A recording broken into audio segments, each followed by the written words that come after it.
2009 में Dubai was almost bankrupt. 2008 का financial crisis जब पहुंचा दुबई, तो दुबई का जो फेम्ड रियल एस्टेट मार्केट है ना, it just collapsed. In fact rating agency Moody के एस्टिमेट्स के हिसाब से at that time Dubai's government and its entities had an outstanding debt of about $100 billion. एक वो टाइम था और एक आज का टाइम है कि पूरी दुनिया लाइन लगाकर खड़ी है यूएई में इन्वेस्ट करने के लिए। As per the world investment report 2023, north Africa और मिडिल ईस्ट रीजन यानी कि मीना रीजन में सबसे ज्यादा एफडीआई मिला यूएई को। In fact it received the 4th largest investments in the world in greenfield projects. So how did all of this change so drastically? अगर मैं आपसे पूछूं तो most of you would say it's oil money, right? But here's a quick fact for you. UAE के GDP को जो oil and gas है वो सिर्फ 1/3 ही कंट्रीब्यूट करता है, ओनली 30%। तो बाकी 70% UAE कर क्या रहा है उसके साथ? चलिए पता करते हैं इस वीडियो में कि what is it that UAE is doing right with its economy। जहां मिडिल ईस्ट में religious Wars, territorial Wars, cultural Wars चल रहे हैं, वहां पे यूएई जैसा country is not only thriving but it's flourishing. और यूएई की इकोनॉमी जानना क्यों जरूरी है? क्योंकि यूएई इंडिया का एक बहुत ही इंपॉर्टेंट ट्रेड पार्टनर है और यूएई इंडिया के काफी स्ट्रेटेजिक इंफ्रास्ट्रक्चर वगैरह चीजों पे इन्वेस्ट करने जा रहा है। ये वीडियो देख के आपको क्विकली आइडिया लग जाएगा what is happening with UAE's economy so that you stay informed and you stay ahead. Index of economic freedom के हिसाब से यूएई में बिजनेस करना ज्यादा आसान है than even the United States of America. ये बेसिकली एक ऐसा इंडेक्स है जो ये मेजर करता है कि बिजनेसेस और ऑर्गेनाइजेशंस के लिए किसी भी कंट्री में ऑपरेट करना कितना आसान है। And guess what? UAE ranks 24 in the whole world, one rank higher than even the United States of America. World Bank के ease of doing business rankings में भी UAE 16 रैंक करता है in the entire world, जहां पे India के ranking है 131 और टॉप में है सिंगापुर। बेसिकली UAE ने इंश्योर किया है कि उनके यहाँ बिजनेस करना बड़ा आसान है। Do you know that UAE में customer happiness centers हैं so that the governments can ensure effective public delivery through personal interaction? Economist का ये आर्टिकल एक इजरायली एंटरप्रेन्योर को कोट करता है जो ये कहता है कि दुबई में everybody thinks commercially, nobody thinks politically. In fact वो ये कहते हैं कि इजराइल और हमास वॉर के स्टार्ट होने के बाद भी जब उनको यूएई जाना पड़ा किसी काम से, the country was as welcoming as ever. क्या किसी कंट्री में बिजनेस और पॉलिटिक्स इतना आइसोलेट हो सकता है? अब सऊदी में देख लीजिए जहां पे लोकलाइजेशन काफी स्ट्रिक्ट रिक्वायरमेंट है बिजनेस करने के लिए, यानी कि वहां के लोगों को आपको रिक्रूट करना पड़ेगा, वहां का एक सोर्सिंग जो है कुछ एक मिनिमम परसेंटेज आपको लोकल लोगों से ही करना पड़ेगा एंड मोर इम्पोर्टेंटली आपको एक लोकल सऊदी पार्टनर रखना पड़ेगा अगर आपको वहां बिजनेस करना है तो। बट यूएई में ऐसा कुछ स्ट्रिक्ट रिक्वायरमेंट्स कुछ है ही नहीं। इनफैक्ट कोविड के बाद वो कुछ नए रिफॉर्म्स लेके आए जिसके बाद यूएई में फॉरेनर्स को फुल ओनरशिप ऑफ बिजनेसेस का भी परमिशन मिल गया, जो पहले 49% पे कैप था। यूएई में वीजा आसानी से मिल जाते हैं, फ्लैट्स रेंट करना आसान है और बाकी दुनिया के साथ अलाइन करने के लिए यूएई ने तो अपना वीकेंड भी चेंज कर दिया। अब वहां पे भी वीकेंड जो है वो सैटरडे और संडे होता है instead of Friday and Saturday how it used to be. तो बेसिकली यूएई में ईज ऑफ डूइंग बिजनेस काफी फोकस में है and that is how UAE is able to attract these businesses from throughout the world to their territories. और ये numbers से भी prove हो जाता है। दुबई में 2023 के फर्स्ट हाफ में 40% more businesses opened compared to the previous year. दूसरा बड़ा चीज जो यूएई कर रहा है, being a friend for all. UAE का ज्योग्राफिक लोकेशन उसके लिए एक बहुत बड़ा स्ट्रैटेजिक एडवांटेज है। After all Europe, Africa, Asia तीनों ही शिपिंग और एयर ट्रैवल डिस्टेंसेस के अंदर ही आता है, but it's only an advantage if you do something about it, right? And UAE has been playing it pretty smartly. क्या आपको पता है कि चाइना के लिए, चाइनीज प्रोडक्ट्स के लिए सबसे बड़ा trading hub outside of China कहाँ पे है? It's Dubai. और ये जो ड्रैगन मार्ट है, जो ये जगह है, it's 1.2 kilometres long and it's the largest congregation of Chinese businesses outside of China. Interestingly DP world, जो यूएई बेसिक लॉजिस्टिक्स कंपनी है, actually it's the world's third largest container terminal operator, दुनिया भर में कंटेनर टर्मिनल्स ऑपरेट करता है। DP world ने UAE में ही UAE market को भी एस्टैब्लिश करने के लिए हेल्प किया है, जो ये ड्रैगन मार्ट से भी बड़ा होने वाला है। और चाइना और यूएई के बीच में खाली ट्रेड का रिलेशनशिप नहीं बढ़ रहा, उनका युआन में ट्रेड भी बढ़ रहा है।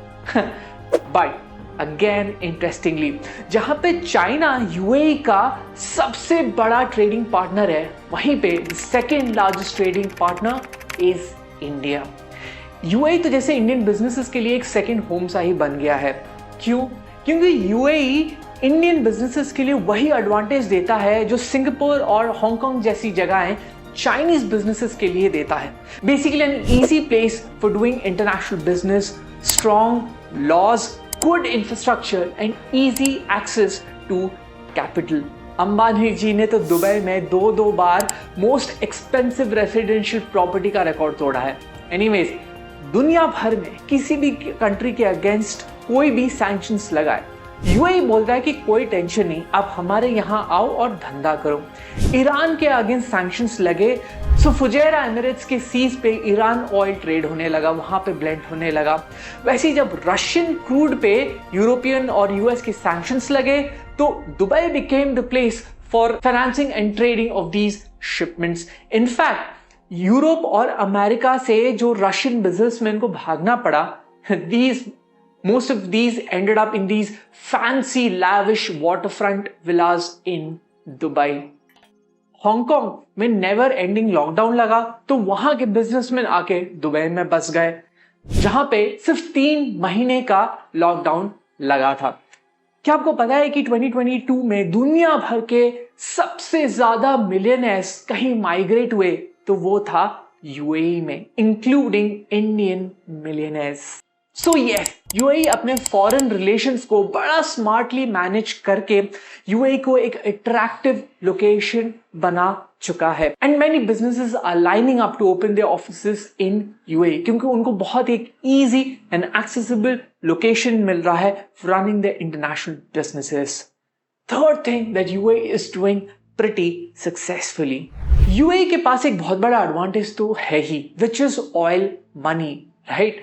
और यूएई इस पैसे को बड़ा स्मार्टली इन्वेस्ट भी कर रहा है, सो दैट फ्यूचर में उसका नॉन ऑयल का रेवेन्यूज बढ़ता रहे and it's dependence on oil keeps on reducing in future. In fact UAE is one of those few countries जो $1 ट्रिलियन से भी ज्यादा सोवरेन वेल्थ फंड्स को मैनेज कर रहा है। नॉर्थ अफ्रीका में सबसे बड़ा इन्वेस्टर यूएई ही है, और उनका पिच है कि वो दुबई का सक्सेस वहां पे रिपीट करना चाहते हैं। इवन सूडान में यूएई की बहुत सारे companies including Abu Dhabi ports ने $6 बिलियन का कमिटमेंट दिया to develop port and other infrastructure projects there. UAE और इंडिया ने तो कमिटमेंट दिया है कि भैया वो आपस में जो नॉन ऑयल ट्रेड है, that they will scale it up to $100 billion. UAE India के काफी बड़े बड़े इंफ्रास्ट्रक्चर प्रोजेक्ट्स में, स्टेट ओन्ड एसेट्स में इन्वेस्टमेंट कर रहा है। और खाली यही नहीं, एशिया के दूसरे कंट्रीज में, टर्की में जहां पे इकोनॉमिक हालत खराब है, वहां पे यूएई ट्रेड और इन्वेस्टमेंट्स प्रॉमिस कर रहा है। इथियोपिया में जहां पे अगेन हालत खराब है, वहां पे यूएई इन्वेस्टमेंट्स कर रहा है। So you get the picture, right? अपने फ्यूचर के सस्टेनेबिलिटी के लिए और ऑयल पे डिपेंडेंस कम करने के लिए यूएई अभी का जो ऑयल मनी है through it's sovereign wealth funds is investing in emerging economies, in developing economies. Pretty smart thing to do, right? चौथा चीज जो यूएई सही कर रहा है, 2006 में यूएई ने एक बहुत बड़ा विजनरी स्टेप लिया। एक ऐसा कंपनी स्टार्ट किया जिसका सोल फोकस था developing renewable energy in the region. वो कंपनी था माजदार और Abu Dhabi future energy company, which has now become the largest company of its kind. It is one of the largest operators of solar and wind farms और अभी green hydrogen जैसे technologies पे भी काम कर रहा है। बट ये वन ऑफ गैम्बल नहीं था।